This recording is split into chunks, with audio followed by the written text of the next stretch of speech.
continue toujours notre série d'enseignements sur le ministère. Le ministère, c'est quoi?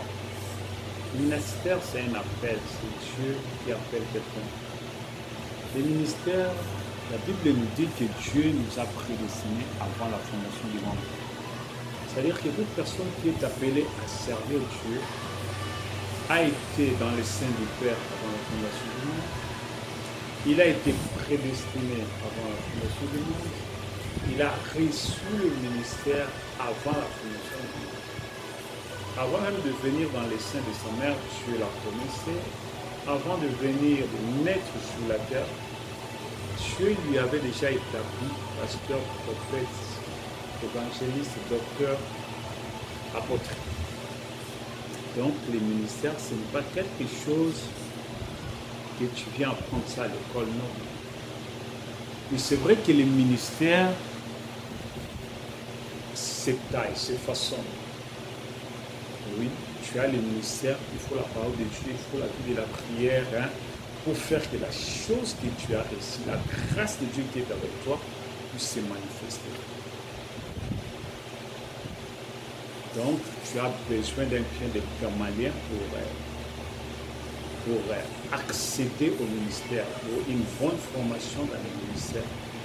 Mais les ministères, c'est quelque chose que Dieu te donne avant la naissance. Surtout comme j'ai longuement parlé sur le ministère prophétique. Le ministère prophétique, c'est un don de Dieu que la personne reçoit. On ne devient pas prophète, mais on est prophète. Même chose pour le reste des ministères. Ce sont des dons que Dieu a placés en nous avant la fondation du monde. Et ces dons vont s'opérer au fur et à mesure quand tu deviens chrétien, tu es converti, ça veut dire que ton âme est replacée à sa position. Et le Saint-Esprit est venu sceller ton âme, repositionner ton âme, parce que le véritable baptême du Saint-Esprit se fait au niveau de l'âme. Il y a les baptêmes au niveau de la chair, il y a les baptêmes du Saint-Esprit au niveau de l'esprit, au niveau de la chair. Donc l'homme, c'est l'âme, l'esprit et le corps. Le corps, c'est le parvis extérieur. Le baptême du Saint-Esprit au niveau du corps, c'est quelqu'un qui peut parler, il peut agir, mais on voit cela, il peut prêcher la parole de Dieu. Tu vois, mais le baptême au niveau de l'esprit, qui est le lieu saint, là la personne entre dans une dimension spirituelle. Au niveau du corps, la personne, il se retrouve seulement avec les dons qui semblent être des dons naturels. Donc, il agit dans les surnaturels comme étant dans les naturels, comme celui qui peut prêcher la parole de Dieu, selon la connaissance qu'il a lu dans le livre, selon la connaissance qu'il a, hein, les études et tout ça qu'il a fait. Mais les dons de l'esprit, le baptême du Saint-Esprit au niveau de l'esprit, parce que dans les lieux saints, il y avait les 12 pains de proposition et les 7 chandeliers. Et au niveau de l'esprit, c'est là où, c'est ce qui se passe dans la plupart des mouvements pentecôtistes, parmi les bébés spirituels, parmi les bébés pentecôtistes. Les gens prophétisent, ils parlent en langue, ils donnent des prophéties exactes, des choses qui s'accomplissent. Mais leur nature n'est pas vraiment sauvée. Ils ne sont pas fermes dans la parole de Dieu. Ils laissent les femmes prêcher. Quand ils lisent la Bible, certains versets ils acceptent. Par contre, d'autres versets, ils te diront non, ça c'est l'apôtre Paul qui a dit, ça c'est l'apôtre Paul, il a parlé ça aux gens de ce temps-là, ça concernait que les gens de Corinthe, parce que. Mais quand il va lire là où l'apôtre Paul dit que c'est lui que toute personne dispose à celui qui donne l'évangile, qui puisse disposer aussi des finances, que celui qui sème, moissonne. Celui qui sème abondamment moissonnera abondamment. Là, ce n'est pas l'apôtre Paul qui dit seulement aux Éphésiens ou aux Corinthiens. Là, c'est l'apôtre Paul qui nous parle, qui lui parle. C'est-à-dire des versets qui sont à son bénéfice. Bénéfice, c'est ça qu'il retient. Mais les versets qui viennent rétablir les choses, restaurer les choses, il n'est pas là. Et les femmes ne prêchent pas. Je ne peux même pas à la femme de prendre l'autorité. Non, là, l'apôtre Paul parlait parce que les femmes corinthiennes. Et là même, il va transformer le mot prêcher, ça signifie quoi? Il va vous faire une sorte de philosophie qui n'a rien à voir avec la pensée de Dieu. La pensée de Dieu, quand Dieu peut parler quelque chose dans 2, 3 versets, c'est clair.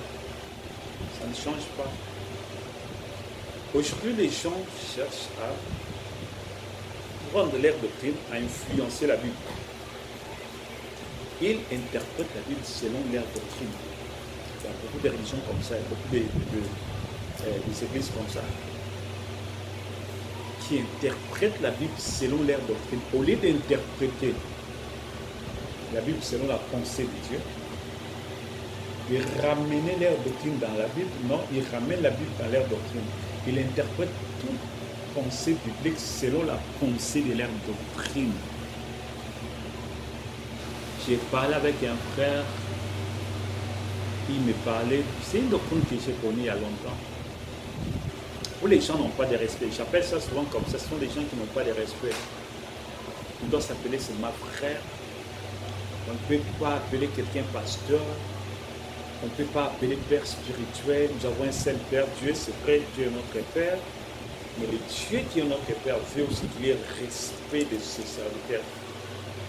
Quand tu nous dis, bon, ok, la Bible dit que les anciens qui prêchent l'évangile soient jugés d'un double honneur, soient honorés doublement. Il dit non, non, non. Et il te pose la question, et maintenant les frères qui prêchent. Et je lui dis, bon, toi-même donne la réponse. Donne-moi un verset biblique. Il n'a pas de verset biblique. Et c'est là où il va te dire mes pensées. En principe, c'est quoi? C'est la philosophie de l'homme qui pense que respecter les hommes de Dieu, c'est l'idolâtrie. Non, c'est pas ça. C'est vrai qu'il y a des abus. Il y a des serviteurs de Dieu qui ont s'agenouillé devant, et ça c'est faux, c'est l'idolâtrie, c'est contre la parole de Dieu.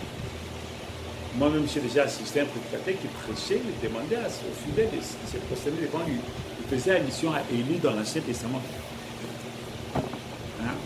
Non, on ne peut pas faire ça. On se prosterne devant Dieu. Et ici, je ne dis pas quand tu veux prier pour quelqu'un, hein, que la personne se met à genoux, il n'est pas à genoux devant toi. C'est juste une position pour que tu puisses prier pour lui. La personne là n'est pas agenouillée devant toi. Non, non, non. Il est agenouillé devant son Dieu et toi, tu viens lui imposer les mains. Ça, il n'y a pas de problème.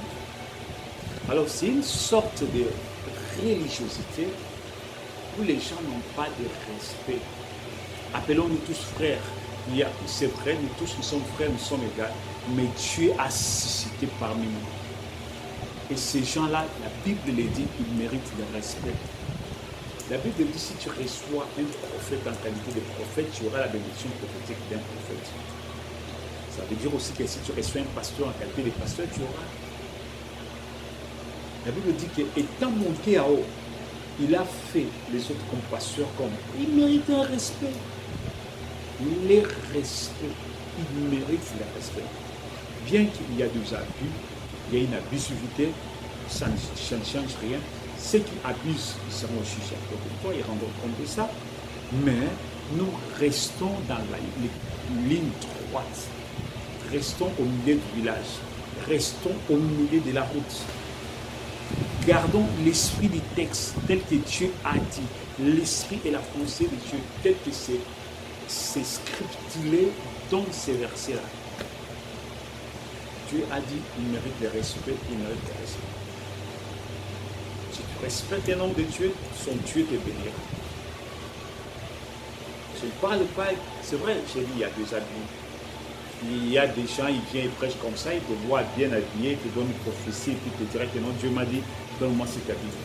Non, je ne crois pas à ça.